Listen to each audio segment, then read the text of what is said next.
Vamos a seguir leyendo juntos el apunte de configuración electrónica. Yo entiendo que es un tema abstracto, pero bueno, lo estamos haciendo juntos, con simulaciones, con imágenes y con ejercicios. Los ejercicios sirven para asegurar los conceptos, para visualizarlos, para aplicarlos. En el tutorial anterior habíamos explicado cómo la energía radiante o energía electromagnética se mueve en el universo. Se mueve a través de ondas. Y para caracterizar una onda, si es peligrosa o si no lo es a través de determinados valores. Por ejemplo, uno de ellos es la distancia entre los dos picos de una onda. Eso se llama longitud de onda. Es muy importante este concepto, tanto para biología como para química. El concepto de longitud de onda define a la onda. Hasta le podemos poner nombres, si es ultravioleta, infrarrojo, rayos gamma. Va a depender de la distancia entre estas dos crestas. Esa distancia se llama longitud de onda. Entonces, vamos a ponerle colorcito. Se llama entonces longitud de onda y se mide en nanómetros. Bueno, ¿qué es un nanómetro? Un nanómetro es 10 a la menos 12 metros. Esto da origen a la nanotecnología, que ahora manejamos distancias o longitudes de nanómetros, es decir, manejamos moléculas. Eso es la nanotecnología, que lamentablemente no podemos profundizar en este año porque no hay tiempo. Otro parámetro que define una onda electromagnética es la frecuencia, que está relacionada con la longitud de onda. La frecuencia son los ciclos que hace una onda en un segundo. Eso se llama hertz. El hertz son los ciclos en un segundo. ¿Qué es un ciclo de una onda? Esto es una onda completa, esto es un ciclo, ¿ves? Acá empieza y acá termina. Acá empieza una onda y acá termina. Si eso lo hacen en un segundo, la onda se llama frecuencia, también es una característica de definir la onda, y es hertz. En el dibujo dibujamos 4 ciclos. Si estos 4 ciclos se hacen en un segundo, la onda tiene 4 hertz. Sabemos entonces, se deduce que si estos picos están juntos, cuanto más juntos estén, cuanto más pequeño es lambda, más grande va a ser la frecuencia de la onda. ¿Y para qué quiero saber el valor de la frecuencia o de la longitud de onda?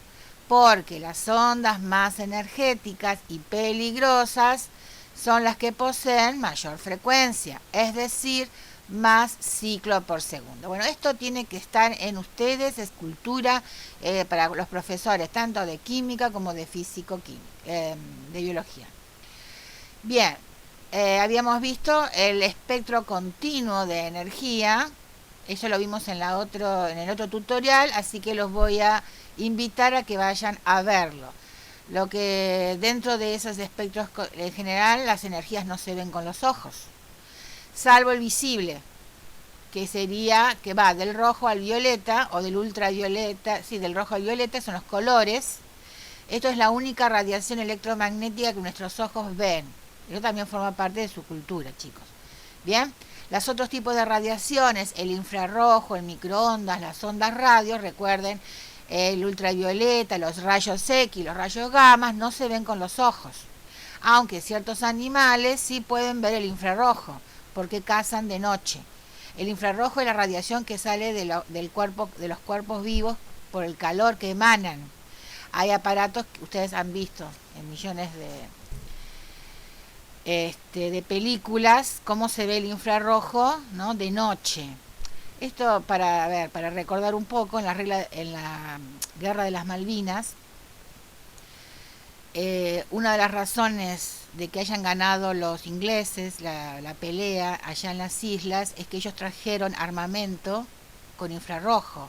Es decir, de noche ellos podían ver los cuerpos calientes de los soldados argentinos y los ahí entonces Ellos tenían en ese sentido mayor capacidad de equipamiento y bueno, esa fue una de las causas de por qué perdimos la guerra en las Malvinas. Ellos tenían el equipamiento de infrarrojo, de armamento infrarrojo.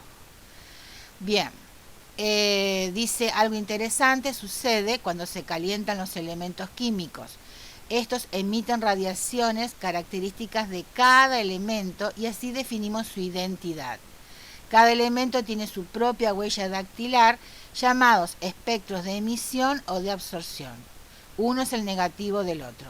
Y estos espectros son discontinuos, o sea, solamente observamos algunas líneas de todo el espectro continuo de radiación electromagnética conocido. Entonces, el hidrógeno tiene estas líneas, 4 líneas, un aparato lo mide, en este caso estamos midiendo el espectro de emisión, y acá están las longitudes de ondas, que son las líneas estas que caracterizan al hidrógeno. ¿Entienden? O sea, el hidrógeno tiene esta huella dactilar, tiene nada más que estas 4 líneas. Otro átomo va a tener otro tipo de líneas. Por eso tienen que entender qué son los espectros, que después ahora vamos a repasar. Bueno, los espectros de emisión son aquellos que registran las longitudes de onda. Ustedes ya saben qué es la longitud de onda, que es nm, es nanómetro. Entonces, emisión son las ondas, registran las longitudes de ondas que emiten los elementos químicos al ser calentados, o al ser excitados, también es otro nombre que se usa. Y los de absorción son aquellos en los que se registran las longitudes de onda, pero cuando absorben energía, no cuando emiten. Y sobre estas bases se analizó la luz proveniente de distintas partes del universo y se demostró que existen en el universo los mismos átomos que en la Tierra. Un dato interesante es que a partir del espectro solar se descubrió el helio, antes de conocerlos en nuestro planeta. Esto de espectros de emisión y de absorción, ¿quién lo explica bien? Lo explica el modelo atómico de Bohr. Eso lo vimos en el tutorial anterior, así que los invito. Bueno, acá tenemos entonces a Bohr, que se cumplió ya más de 100 años del llamado átomo cuántico, ¿no? 1913, en el 2013 se cumplió 100 años, porque la teoría de Bohr, el modelo atómico de Bohr, fue en el 1913. Ahí se cumplieron 100 años de este modelo, que es este modelo que dice Bohr es el primer átomo cuántico, ¿no? Porque dice que los electrones giran, dice, en órbitas.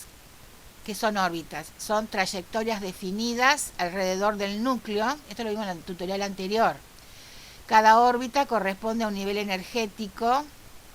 Acá aparece el número cuántico n, o sea que de todos los números cuánticos, Bohr aplica el n, donde n igual a 1 es el que está cerca del núcleo, el de menor energía, n igual a 2 es el que sigue, n igual a 3.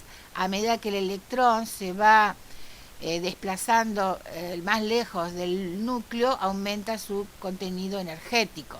Eso hay que saberlo. Acá dice, a medida que nos alejamos del núcleo, aumenta el valor de n, es decir, aumenta la energía. Y habíamos dicho que en Rutherford una carga que está en movimiento va a caer y desplomarse contra el núcleo.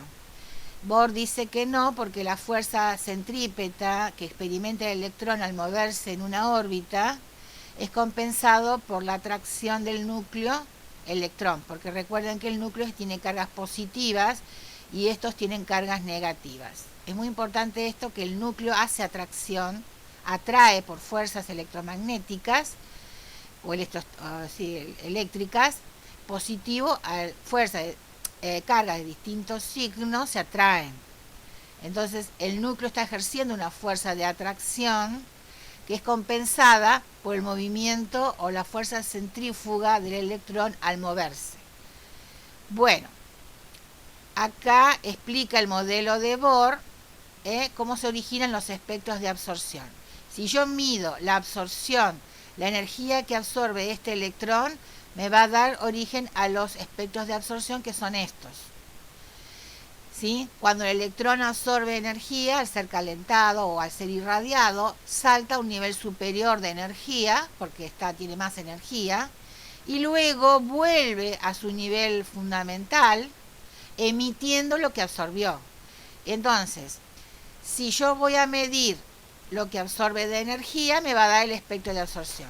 Si yo en el aparato voy a medir lo que emite, me va a dar los espectros de emisión. O sea, los dos van a dar la misma información. Quiero que sepan eso. ¿Qué son los espectros? Son las huellas dactilares de los átomos. Cada átomo tiene sus líneas discontinuas que se miden en nanómetros.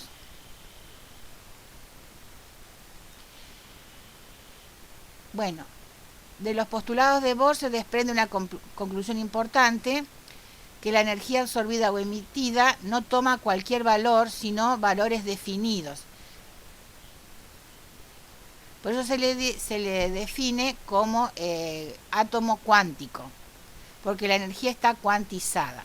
Bueno, esto no lo estudien, solamente para los que siguen química, los de biología no, porque bueno, entonces por ahí, esto lo van a estudiar en tercer año. Bien, vamos al modelo atómico moderno, que es el modelo cuántico. Está basado en que la relación en que el electrón puede ser una partícula y también puede ser una onda. Eso es importante. El electrón a veces se comporta como partícula y a veces se comporta como onda. Por lo tanto, si es una onda, dice, en este caso el sentido del electrón tiene un comportamiento dual onda-partícula. Al considerarse al electrón como una onda, es difícil conocer en forma simultánea su posición exacta y su velocidad, porque es una onda. Por lo tanto, no existe la probabilidad de encontrar un electrón en un cierto momento y en una cierta región dada en el átomo, denominándose a esas regiones orbitales. Acá aparece el concepto de orbitales como zonas de probabilidad. Y esto es el famoso principio de incertidumbre, que lo tienen que saber. Bueno, el modelo cuántico se establece por distintas premisas, que el electrón actúa como onda-partícula, eso por lo menos sepan, que la energía está cuantizada, es decir, que tiene valores discretos, números enteros, y el principio de Heisenberg, que es importantísimo, es famoso en el mundo y tiene que saberlo. Es imposible conocer con certeza en forma simultánea a la energía y la posición del electrón en el átomo.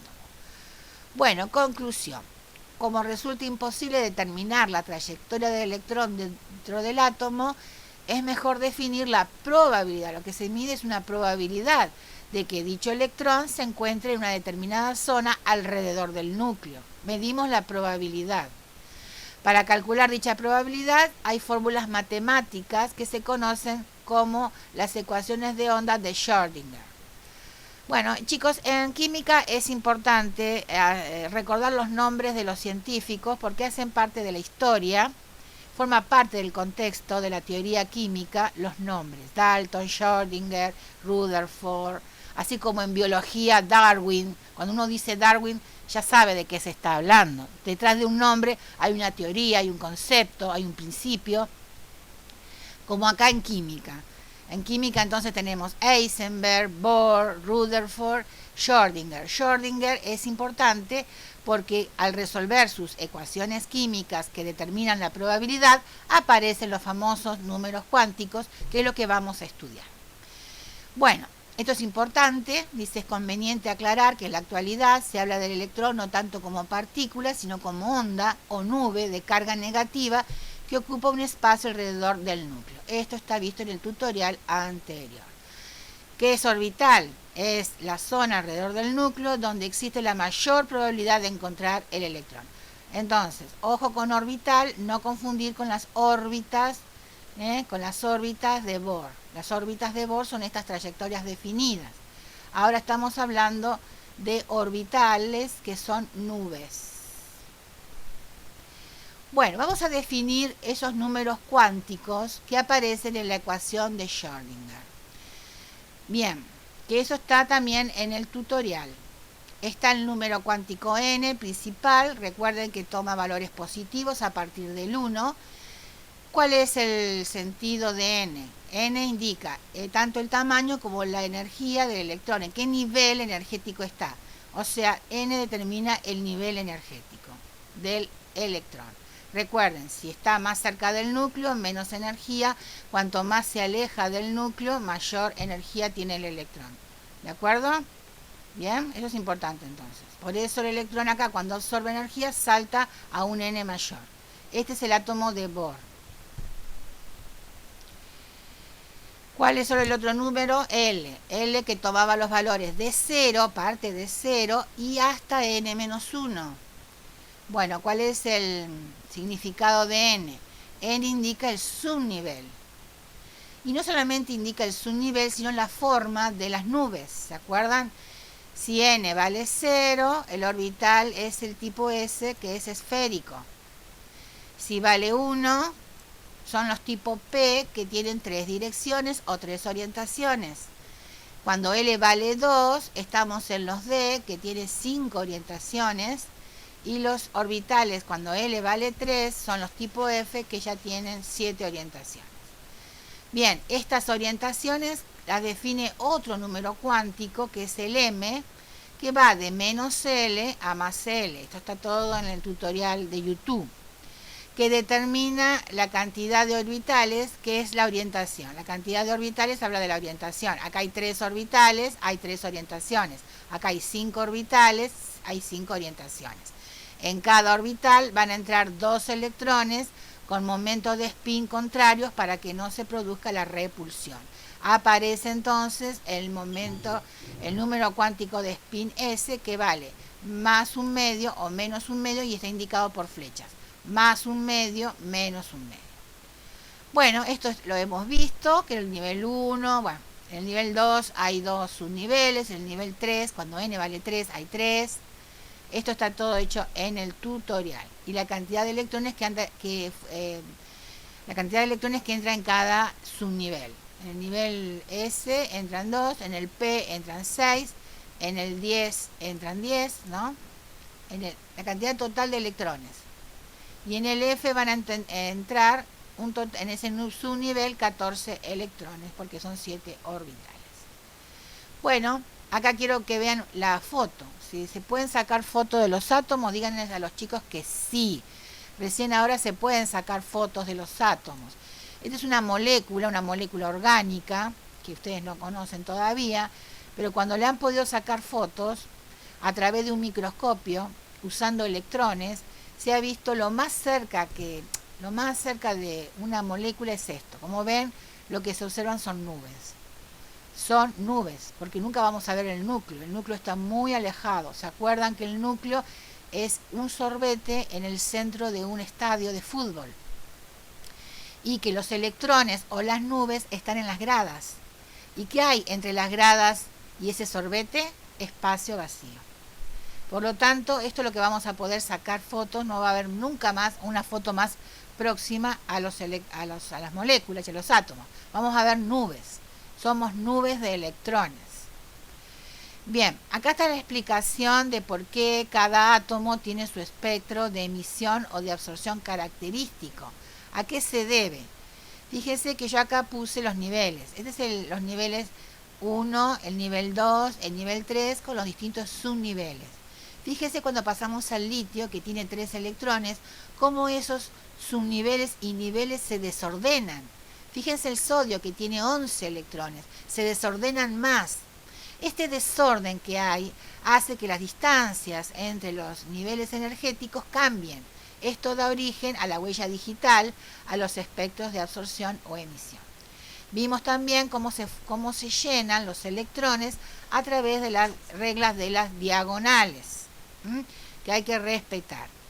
Pero también les enseñé la relación entre la configuración electrónica y la tabla periódica, que habíamos dicho que estos dos grupos, el grupo 1A y 2A, el último electrón se llena el orbital S. Este grupo del 3A al 6A, son el último electrón entra en el orbital tipo P. Los S y los P se llaman representativos, ¿no? En los elementos bueno, acá está alfa y gamma, estos átomos de la tabla periódica se llaman representativos porque son los de los últimos electrones entre los S y los P. Estos de acá del medio, que yo llamé beta, son los de transición. El último electrón entra en el orbital tipo D, y los delta, estas son letras griegas, no interesan, pero estos de transición interna se llenan los de F.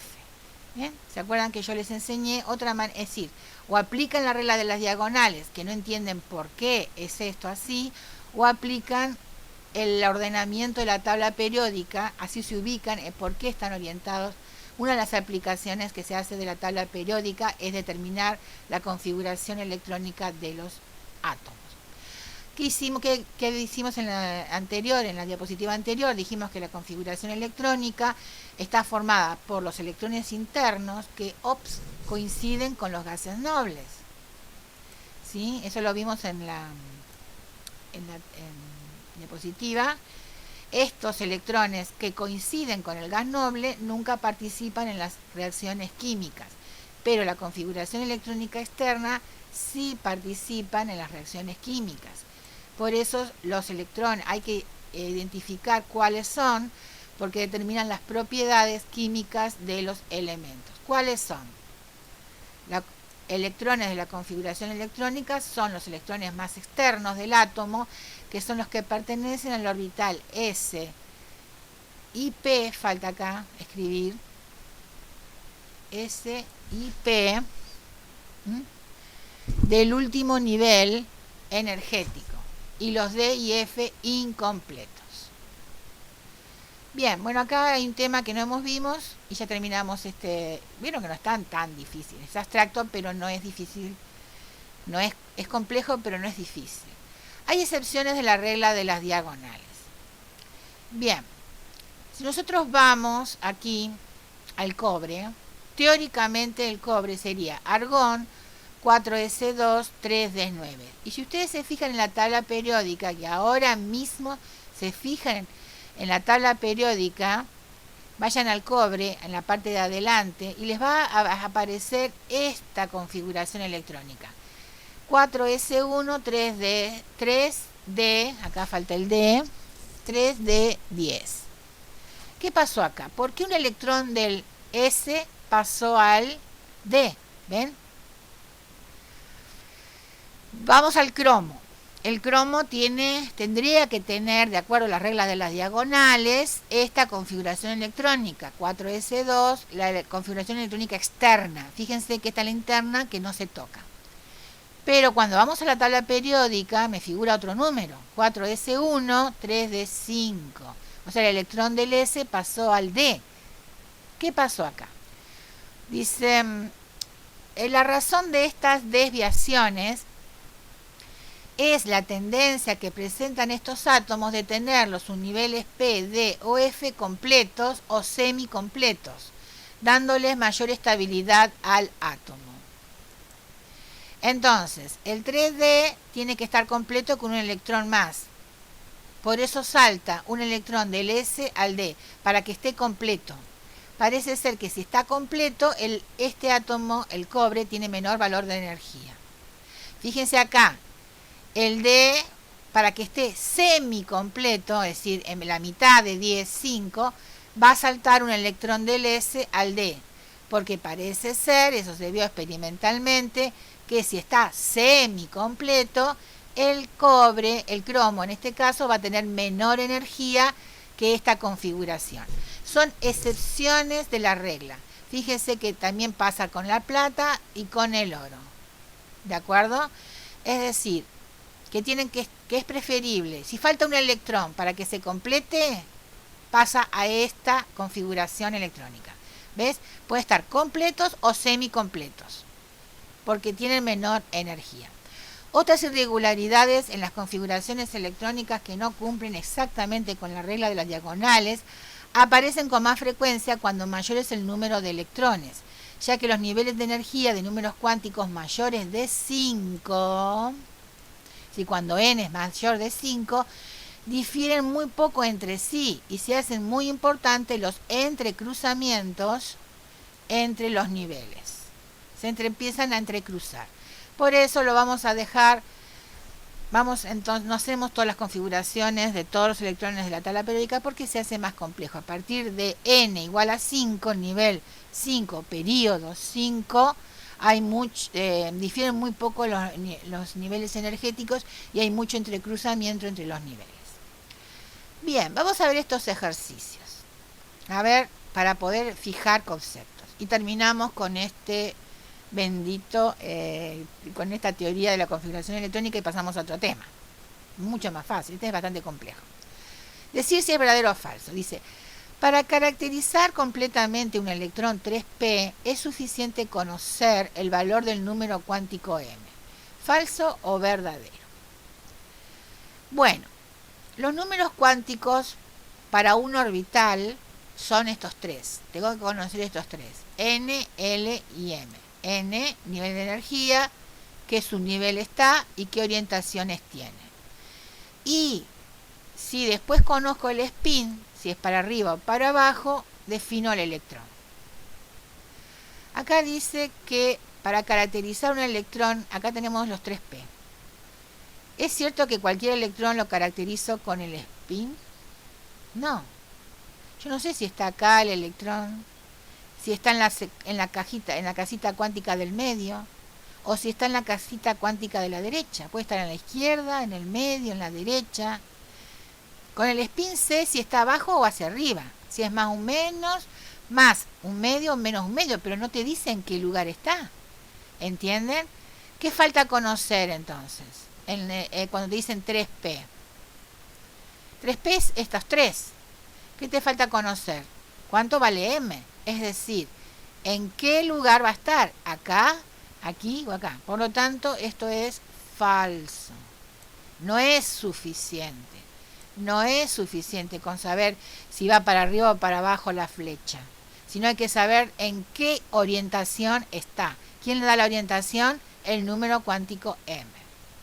El número cuántico n, ¿se acuerdan? Que es el del nivel. El n es el que coincide con el periodo de la tabla periódica. 1, 2, esos son los niveles energéticos. El número cuántico n de un electrón del orbital 3d es 4, falso. Si yo te estoy diciendo que el electrón está en el 3d, el número cuántico es 3, no 4. Corrija, entonces es 3.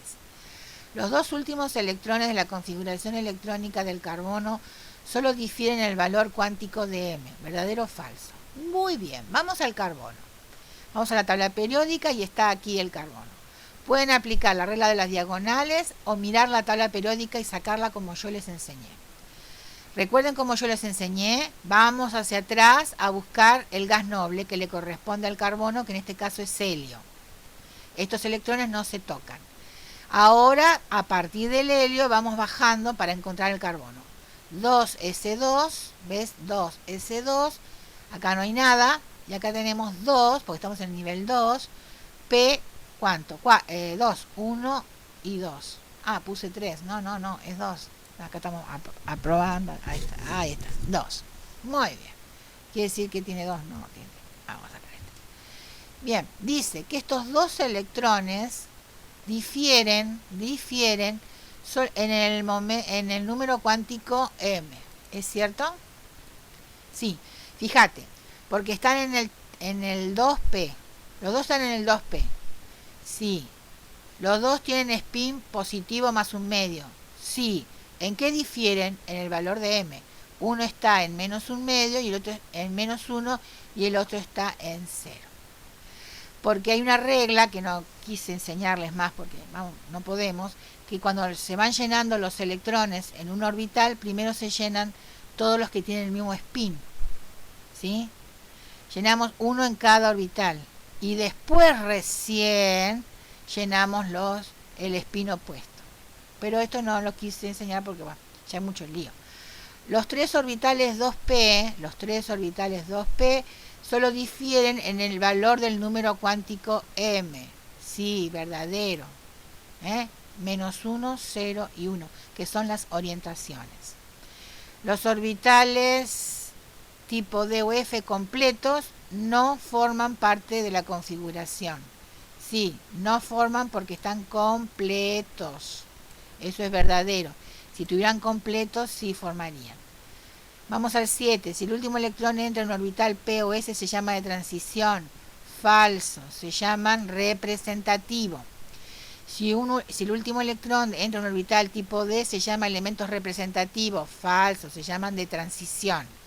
El período de la tabla periódica, ¿no?, coincide con el valor numérico del cuántico n del orbital ns de su configuración electrónica externa verdadero.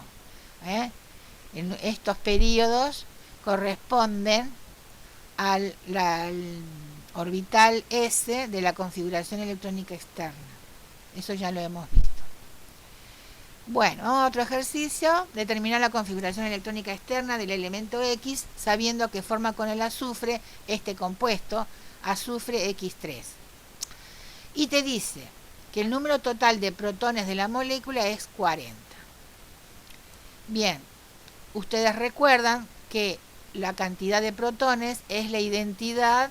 Yo con la cantidad de protones saco el nombre del átomo, porque es el DNI. ¿Se acuerdan el primer ejercicio que hicimos en clase la primera semana? Dice que la suma da 40. Quiere decir que entonces tenemos 40 es igual. Los protones del azufre, 16. Más, acá que tengo 3 veces X. Cuando yo despejo X, la cantidad de protones me da 8. ¿Y quién tiene 8? El oxígeno. Bueno, me pide la configuración electrónica externa del oxígeno. Bueno, miramos la tabla periódica y decimos, es helio, que no vamos a poner porque esta es interna, y sería 2S2, 2P, 1, 2, 3, 4. A ver, ¿se da? Sí, 2S2, 2P4. Y esta es la respuesta. Determinar la configuración electrónica externa del átomo X encontramos que es el oxígeno, calculando los protones que tiene ese X, y después lo ubicamos en la tabla periódica y sacamos su configuración. Pueden sacarla con la regla de las diagonales también. Bueno, muy bien, terminamos entonces este apunte. Gracias a Dios.